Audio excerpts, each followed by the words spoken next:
What's up, you guys? I'm Rachel Demita, and welcome to the Courtside Club. Here we are again with more WNBA CBA updates. Who's ready for some more drama? Raise your hand. Anyway, I did not think that I would be filming another WNBA CBA update video for you guys, and it's not my favorite topic to cover, but I do want to keep you guys informed, and there was some new information that came out just today from Annie Costable. Shout out to Annie Costable. She has been on top of all of this, and I feel like she has been breaking some major news when it comes to the WNBA's new CBA that they're still trying to work out. Now, in yesterday's You have to hear this, because the WNBA just made a move so incredibly short-sighted, it's genuinely hard to believe. In the middle of what are supposed to be groundbreaking contract negotiations, while they're throwing around these huge flashy salary numbers, the league has decided to pull the rug out from under its players by stripping away a benefit that has been a fundamental part of their lives for years. Team-provided housing. It's a decision that landed like a bombshell, sparking instant and widespread backlash, and it's left everyone from the players on the court to the fans in the stands asking who in the world is making these calls. Extended once again, and now the deadline is January 9th to get a deal done. But Annie Costable just reported today that the WNBA proposes cutting team housing and an earlier start to the season. The league is proposing a 7-figure base maximum salary, but it's coming at a cost. Now, I'll go over really quick the latest monetary offer that the league proposed to the players, and I talked about this in yesterday's episode in a voiceover, but this isn't just a bad negotiation tactic, it's a monumental gamble that could completely destroy the trust between the players and the league office, exposing a leadership that is shockingly out of touch with its own athletes. Seriously, this single tone-deaf proposal could be the final nail in the coffin for the current administration, proving their priorities are completely out of whack with basic player welfare. And what's so wild is that this baffling move comes at the exact same time the league is proposing these massive 7-figure base salaries, which on the surface looks like a colossal win for the players. We're talking about a projected base salary of a stunning $1 million, with the potential for players to earn up to $1.2 million when you factor in revenue sharing, and we could see multiple players on each team hitting that number by 2026. 1, 2, 3. This should be a moment of pure celebration, a sign that the league is finally valuing its athletes at the level they deserve, but instead it feels like a classic Trojan horse. When you look at the fine print and see that they're simultaneously taking away essential support systems, you can't help but wonder if these huge salaries are just a smokescreen, a flashy distraction to hide cost-cutting measures that will ultimately make the players' lives harder. Because just last season, the max salary in the WNBA was around $220,000. Now that is going to be the minimum salary that a player can receive playing in the WNBA. So you can see the huge leap that the WNBA is offering when it comes to purely how much the players would make off of their salaries. Now, the biggest sticking point for the players has been the revenue sharing, but the generosity feels completely disingenuous when it's tied to such a backward-thinking policy.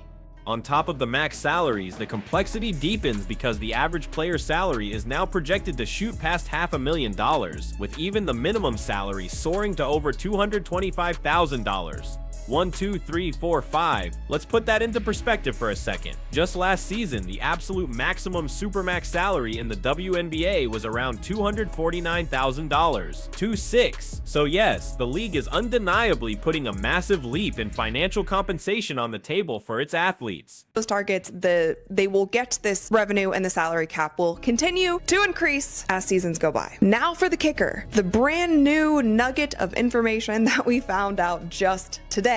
And that is that the league has removed team housing from proposals submitted to the WNBPA. Teams have been required to provide players with in-season housing since 2016, and this is something very similar to what they do in the G League. So for G League players, they're provided housing. The G League players don't make nearly as much as NBA players do, and obviously it's a developmental league. Some G League players get pulled up to the NBA, some go back and forth between the NBA. But the optics of pairing such a historic pay raise with the removal of a basic necessity like guaranteed housing creates an immediate and unavoidable conflict. It completely overshadows any goodwill that might have come from the paychecks, and instead shines a glaring spotlight on a profound misunderstanding of player needs and fan expectations by the league's top brass. The league also claims it's finally addressing one of the players' biggest long-standing complaints: revenue sharing. For years, the system was set up so that players would only get a piece of the revenue pie if the league hit certain, often unrealistic, financial targets, a system that players rightly felt was unfair, especially when unforeseen events like a global pandemic could derail everything. 267, the new proposal supposedly fixes this, promising that the salary cap will grow right alongside league and team revenue without those targets acting as a barrier, which on paper sounds like a major step forward. Players should be making real money. Of course they're not going to be paying for housing. I'm sorry, it makes sense to me. And I know a lot of the WNBA fans online are like, how dare you take away the housing? How dare you take away the housing? Well, if these players are making over $1 million, they should be taking away the housing. That's an added cost for the league. And hopefully it gets to the point where everybody is making significant amounts of money and they can pay for their housing. Now, people were bringing up, what about the players who are coming in on hardship contracts? What about the players who, are in and out or on 10 days or whatever, like not those players who are obviously fundamental pieces to different teams. And I do think like there's no way that the But here's the problem. This genuinely positive development is completely drowned out by all the other takeaways. It feels less like a real compromise and more like a desperate magic trick, an attempt to distract everyone from the deeply unpopular and poorly thought out proposals that are threatening to undermine the entire negotiation. The absolute core of the issue, the one thing that has sent a shockwave of fury through both the player base and the fan base, is the complete and total removal of team-provided housing from the proposed CBA. Think about this. Since 2016, it has been a league requirement for teams to provide their players with in-season housing, a standard practice that you even see in developmental leagues like the G League. That is expected to interfere with the NCAA tournament and potentially other leagues such as Project B. The start date for the training camp could be as early as mid-March, sources indicated.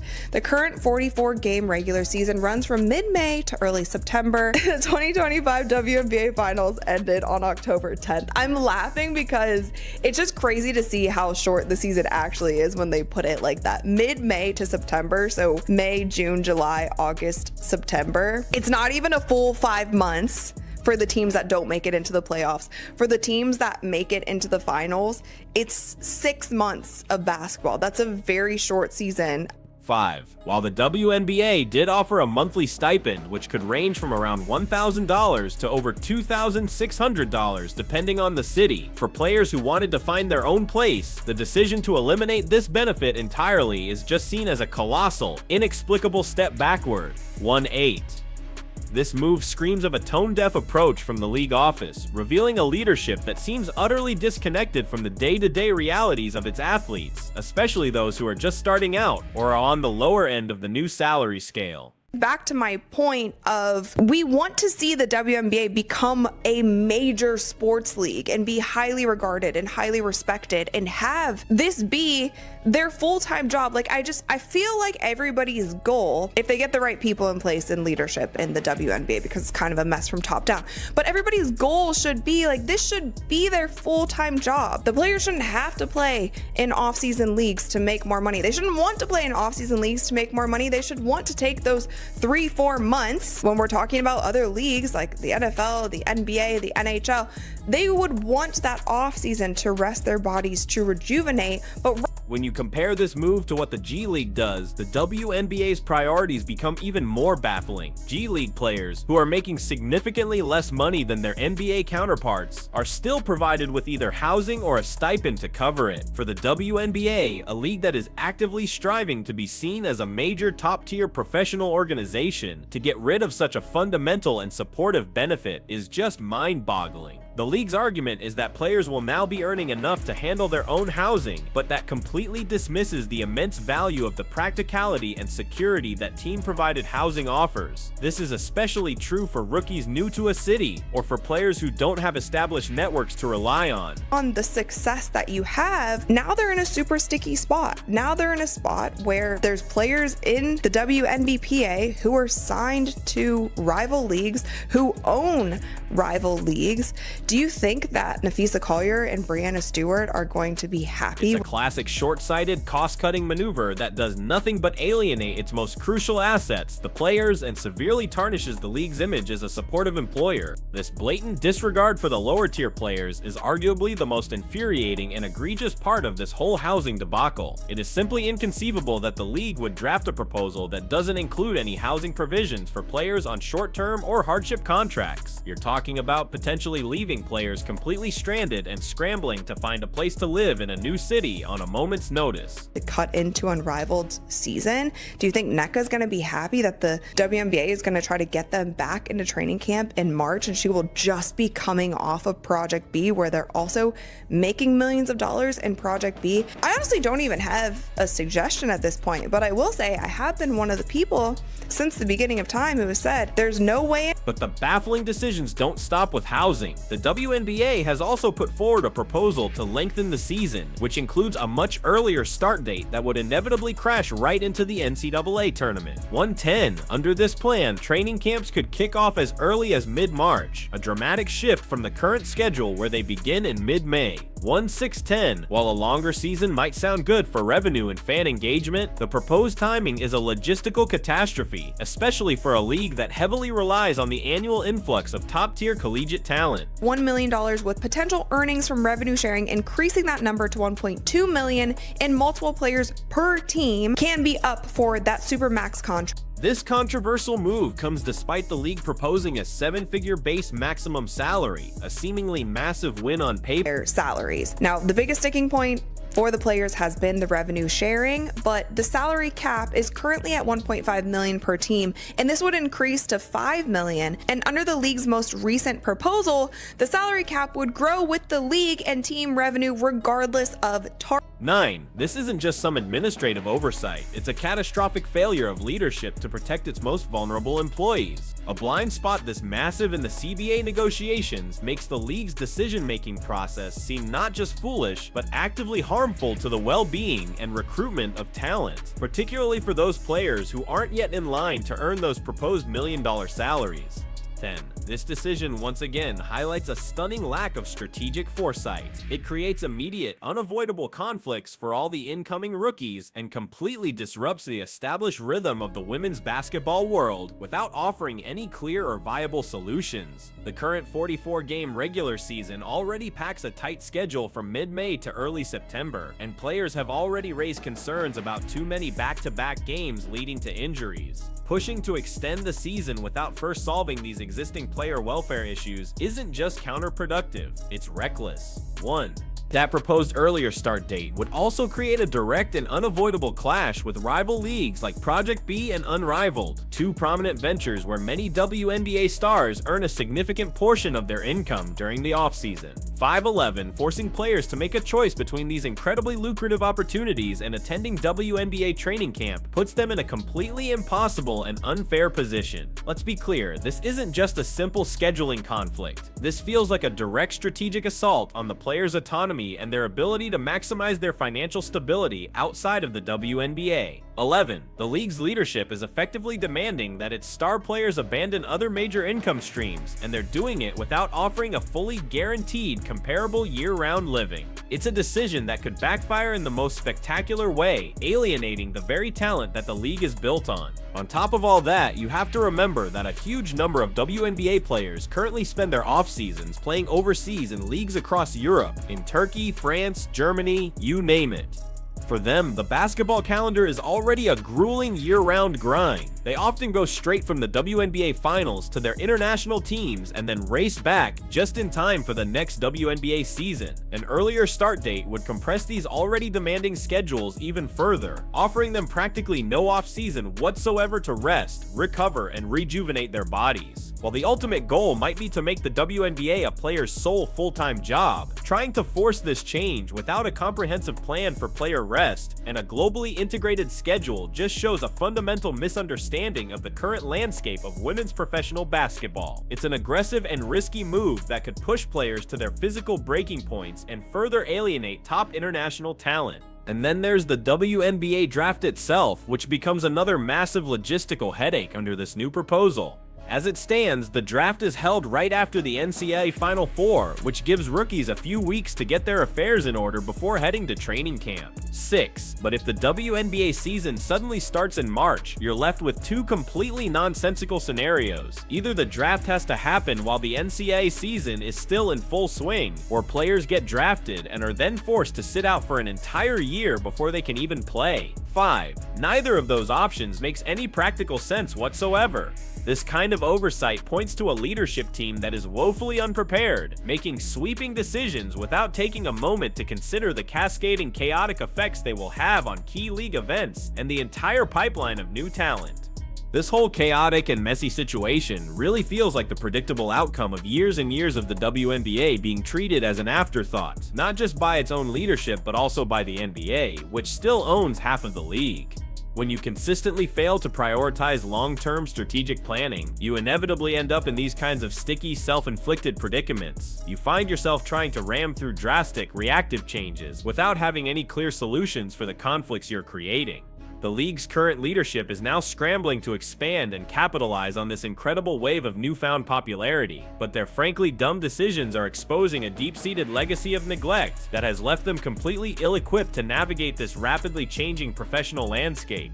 Perhaps the most significant strategic blunder in all of this is the league's blatant attempt to cut into the rival leagues where WNBA stars are not just players, but are heavily invested as owners and co-founders. You have to ask yourself, do they genuinely believe that superstars like Nafisa Collier, Brianna Stewart, or Nneka Ogwumike are just going to happily sacrifice their own business ventures? Leagues like Project B or Unrivaled, where they're making millions and building equity, all for the sake of an earlier WNBA training camp. 12. This goes way beyond a scheduling conflict. It is a direct challenge to the financial independence and the entrepreneurial spirit of their most prominent athletes. This kind of confrontational approach is so incredibly short-sighted, it risks triggering either a mass exodus of top talent, or at the very least, creating a level of player discontent that could poison the league for years. It's a foundational principle in just about every professional sport. Owners don't pay their players millions of dollars just to let them go risk a career-ending injury while playing in another league. NBA contracts, for example, explicitly forbid players from participating in extreme sports for this very reason.